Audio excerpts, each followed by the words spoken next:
We're going to talk about one of the 12 powers. And as we continue on your all series of the 12 powers, and today we're talking about the power of strength. Wow, we've had a lot of that this week, right? It's just been a crazy week. And just the strength to get here, the strength to stay throughout this service, you know, is a power that we are so blessed to have. And sometimes not everybody has that. So thank you for being here. It's interesting. When I was at Unity of Fort Lauderdale, we were just helping the minister there. So we had just got our new building. We were so excited to be in this new building. And the city decided that week they were not going to give us a COO. That's a certificate of occupancy. Oh. So we said, that don't stop us, right? We got strength. So we went and got generators. We set up chairs and tables, and we did it in the parking lot. Now, that was Fort Lauderdale, so it was nice and warm.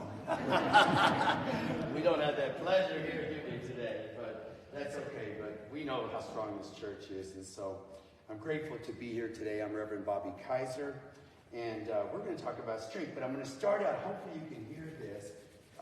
You know, we don't have power, but we got Bluetooth. So this is a little video. It's about 2.5 minutes that I found. You won't be able to see it, of course. We were going to play it, so no PowerPoint either, by the way. So we're gonna do that by hand. But I really love this. This is Oprah, and say it again. Iyanya. Okay. She says on her videos Iyanya, but I'll trust you. Okay, because you know. She is a guest with Oprah. And so I found this video, and I thought it was a great start out to this. So let's see if we can make it play now.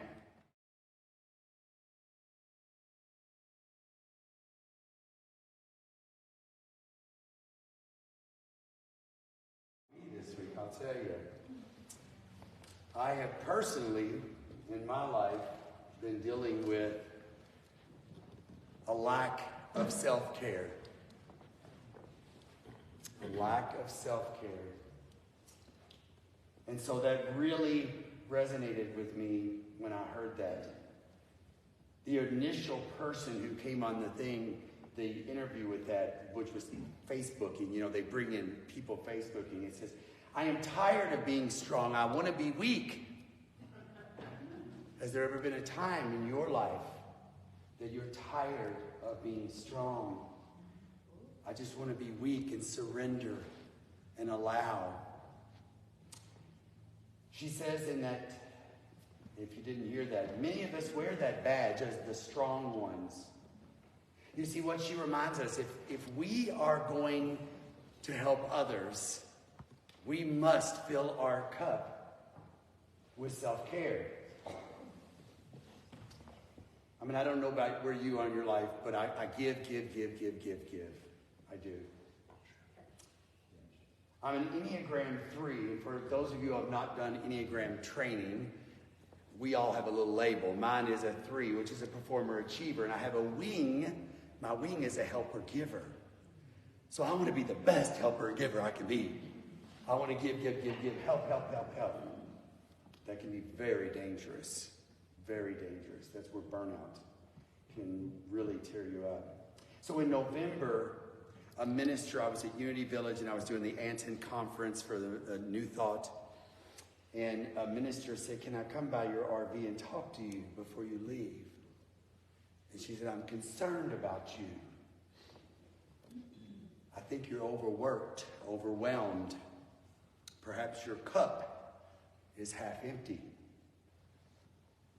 Man, did that hit home. Wow. This person came to me to tell me that. And since I'm one with all that is, that was me telling me that, you see. It was hard.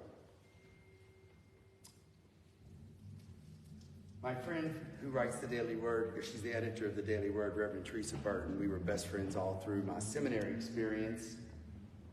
She said, Bobby, you're like a big yes. Just everything about you is yes. Yes, I'll do that. Yes, I'll be a part of that. Yes. And the funny thing about a yes person is every opportunity in the world will come to you. Because they know it's going to be a yes. They know it's going to be a yes. Yeah. We get trapped sometimes as spiritual followers, as people of unity. We get in this mode because we know we're supposed to help and serve, right? That's who we are. We're help and serve mentality. That's what we do. And then we forget to replenish. The question is then, how can we be the best Christ that we can be if our cup is only half full? You see, the challenge is what we're going to talk about today. Strength. See, people think of strength as muscles, as, the strength to do this, to pull a car out when it gets stuck. But the truth is, strength is so much on a spiritual level deeper than that. You see, it takes strength to be the best Christ we can be, doesn't it? I mean, wouldn't it be nice if you could just walk out and everything was jolly and we did everything perfect and blah, blah, but it's not like that. We have challenges, we have tribulations, we have problems. And so we have to have the power of strength to work us through that. I'm not going to lie to you, when I was going through school, and Reverend Dr. Paul Hasselbeck, who wrote Power Up, and all of my stuff here today is based on that. When he was going through the 12 powers, I was truly in an ego place when I first got there, truly. And I thought, these powers are the most stupid thing. Of course we've got willpower. Of course we have faith. Of course we have... Not realizing that all of these have different levels.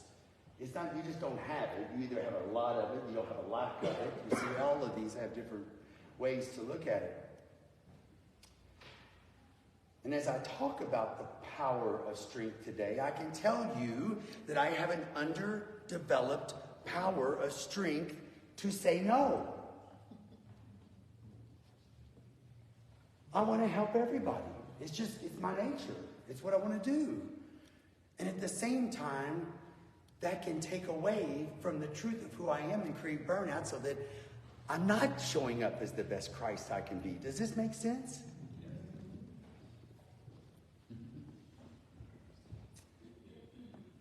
So how do we use strength in our daily lives? How do we use it so that we're appropriately employing strength in our life, not being too strong or too weak? It's tough. Our first slide, pretend like it's there. Reverend Dr. Paul Hasselbeck says, strength is the ability to endure, to stay the course, to be persistent, to persevere, to be stable. When we look at the song that they were singing, which I love so much as I was reading through it, and it resonated with me greatly when I got it, and so I printed out all the lyrics from it, and it says, I will find a brave flame that is always there, and I will try again tomorrow. I will try again tomorrow. I will try again tomorrow, and tomorrow, and tomorrow, and tomorrow. Right? That's the strength we're talking about. You're not just going to wake up and you're going to be the Christ you're supposed to be. It's not going to happen. You're going to have to try again and try again and try again. And thank God we do. Because that's where the work is. That's where the growth is. Trying again. According to Reverend Dr. Paul Hasselbeck, our strength can come from two places. It can come from an ego perspective, and it can come from an elevated consciousness. Now, I know those are big words, especially for somebody that's new here. You're like, well, what the hell kind of talk is that?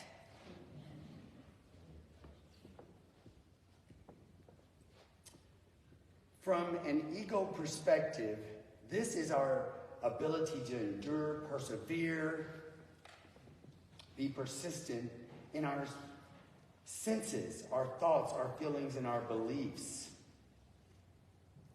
This is our ability to stick to a diet, right? To stick to a plan, a workout schedule. Or maybe in the opposite way. It's our strength to be stubborn. And you don't think about your strength, but you probably know somebody that has a lot of strength on being stubborn.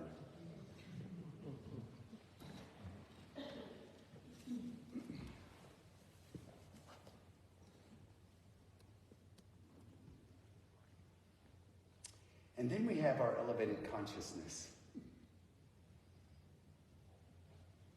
Our elevated consciousness is that strength that we use to be the best Christ we can be.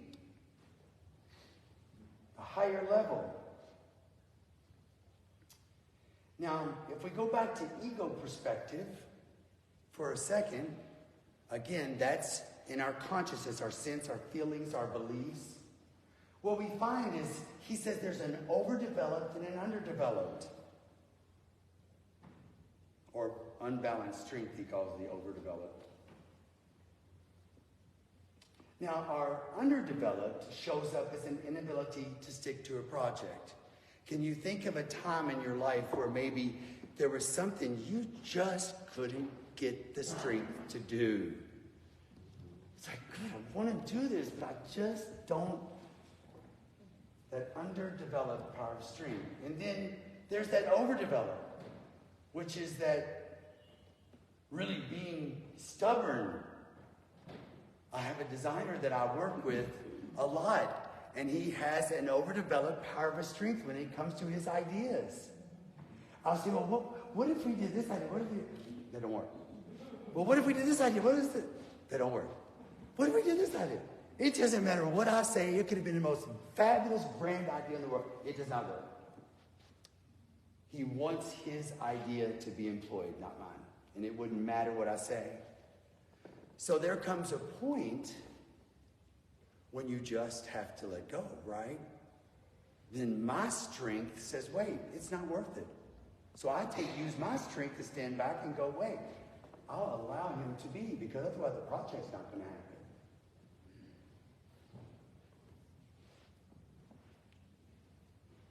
Sometimes it's important to do things your way, but it's also important to allow new viewpoints. And I've tried to tell him that, but he didn't trust me on it. See, the key to using your power is knowing when to employ your strength and when not to.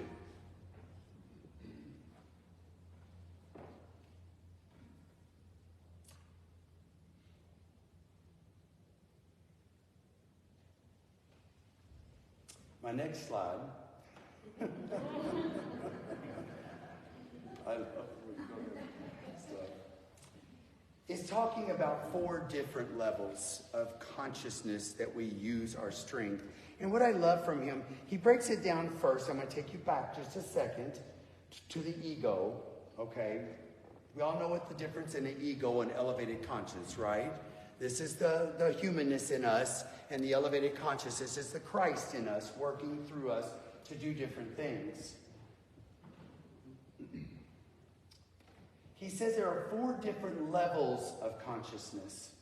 There is unconscious strength, conscious strength from our senses, and conscious strength from our human personality, and conscious strength from our true identity, or our higher nature, our Christness. Now, unconscious strength based on a subconscious mind is beliefs that we take with us. So we're carrying unconscious strength out into the world, and that could be from something that happened to us in the past. Maybe someone affected us, did something awful to us, so we're going to carry that strength every time we get triggered by that situation, right? Everything that happens. It's unconscious. We're not intending to do it, but we're carrying that weight with us, and so we have strength built up around it. Then the conscious strength from our senses is based on our sight, sound, touch. This could be an example that you fall down in the ice and you hurt yourself. Your strength next time you go to get on ice is going to do what? It's going to apply to you. Your strength is going to say, whoa, whoa, whoa, go slow now. We know what we went through. So that's our strength based on our senses. And then he says our strength based on our human personality is what carries us. It's that strength that says, I'm going to go to school and I'm going to be a doctor. It's that strength that gives us the power to, even through the challenges, the struggles that it takes for us to get. Maybe you can think of something now that you had that power, that strength, that you said, I know I can do this. and then you follow through. That's the spiritual strength we're talking about. And finally, the conscious strength of our true identity. One of the greatest strengths of all, and probably the most difficult to maintain. You have to have the powers of will and faith to go along with it. Couple those three together with strength, and man, you can pull through some stuff. Because it's hard to be the best Christ we can be in this world. We're challenged by so many different things in the world. When I came back from Unity Village, I will tell you that my financial situation before I went to Unity Village was pretty darn good. When I got there, I went through 3 years of school, no working. I committed. I was just going to stay focused on my school. By then, money, you know how it goes away, right? It just goes. The cost of school, bam. Then I bought a house, and it was a money sucker. And next thing you know, bam, I'm moving back home, and my numbers did not look good at all. I was scared, honestly. I was really scared. I said, I'm going back home with almost nothing. But I had that personality strength, that human strength, that elevated consciousness strength that said, you can do this. You can rebuild this. This is not who you are. You can do this. And within a matter now, I've been here 29 months. My financial position now is 3 times better than it was when I moved to Unity Village. You see the power of strength. The difference is now I understood my strength. I believed in my strength. I knew what I could do as a ego consciousness and an elevated consciousness. And I knew that through the work I'd done, that I could believe that. The powers of strength, faith, and will guided me to that. Dr. Hasselbach says, strength is engaged based on some belief held in sense consciousness. When we become aware of how we are using our strength in our everyday lives, it becomes easier to know how to apply strength at different levels of consciousness in our life. He says we use the ability of strength to be the best Christ we can be. So what can we do then? Let's end this message with what is it that we do to show up as strength in an elevated consciousness and an ego every day in my relationships with you. Because when you leave here now, what's going to happen is you're going to notice your strength in different conversations, in different relationships. You know, wow, I was really strong there. What caused that? Right? Well, what triggered me into that?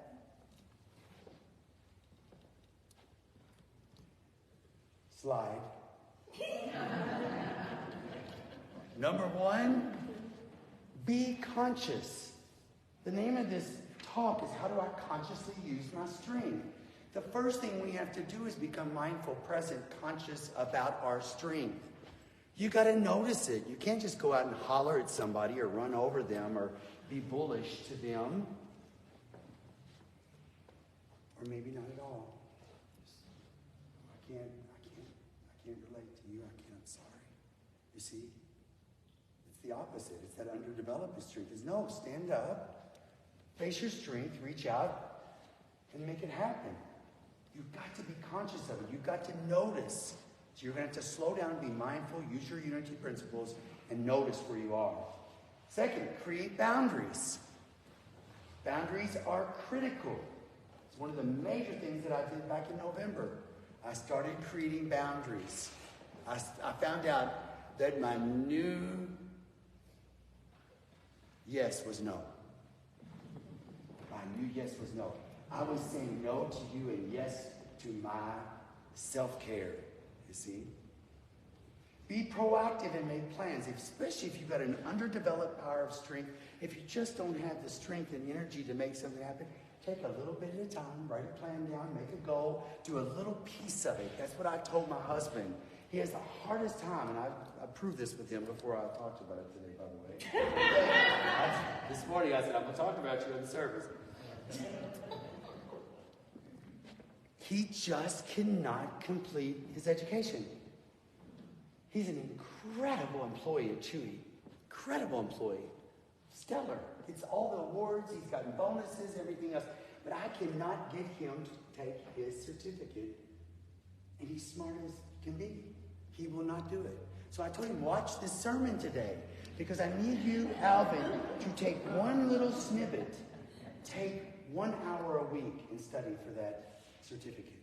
Just 1 hour a week. We're going to pay him a lot more money if he just passes it. But I don't want him to do it for that. I want him to do it because I know he'll be proud of himself that he accomplished. He used his strength to make that happen. And the last thing is prayer and meditation.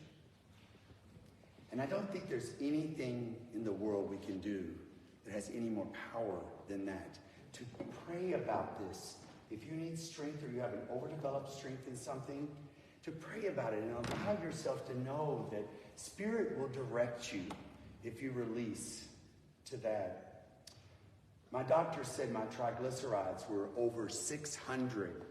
He said, you're about to blow. And I was nearing a diabetic level. This was in October, right before my November epiphany. As I left the doctor, I said, okay, that's it. No more sugar. Right? Cutting it off. No more candy. I'm in love with chocolate. That's it. I'm cutting it all out. I wasn't home 3 hours, and my neighbor walks next door to me. I told you it's about Christmas time. She'd been cooking bacon. She walks over a tray. I'm not kidding you. That tray was that big around. It had peanut butter, chocolate, this. There was not a thing on there that I didn't fall in love with. I just committed I wasn't going to do this. I'm about to blow. The doctor says no. So when I took her back the empty tray, and I really did take her back the empty tray. I couldn't do it. I didn't have the strength. But what I did do is I created my boundaries with her. I became proactive. And when I took her back, honest to God, an empty tray, I said, look, I got triglycerides. I'm about to blow. So if you want to have a landlord next month, don't bring me no more candy. Now, if you want to cook, you can bring me over pasta salad. You can bring me over the things. She's not brought me anything. She always says, is your triglycerides down yet? They are, and I'm doing good now. I think about J.K. Rowling, who wrote the book Harry Potter, was rejected by publishers 12 times before it was finally published. I think about Michael Jordan, who was cut from his basketball team in high school. I think about Abraham Lincoln, who lost his first job, failed in business, lost multiple elections, and became the 16th president of the United States. You see, these people succeeded because they knew the power of their strength. They knew the power of staying the course, knowing that failures don't define you. So as you go into your week this week, I ask you to become mindful, to notice the strengths that's in your life, whether underdeveloped or developed, or maybe they're just perfect. And if they're perfect right where they are, bless them. This church is a perfect example of that strength. You know that, right? Every one of you being here is that muscle, that little muscle that stood up to come to this church today that passed down trees and wires and no heat. You're to be commended. As you go out in this week, bless those around you. Bless yourself with the power of strength. You are worth it.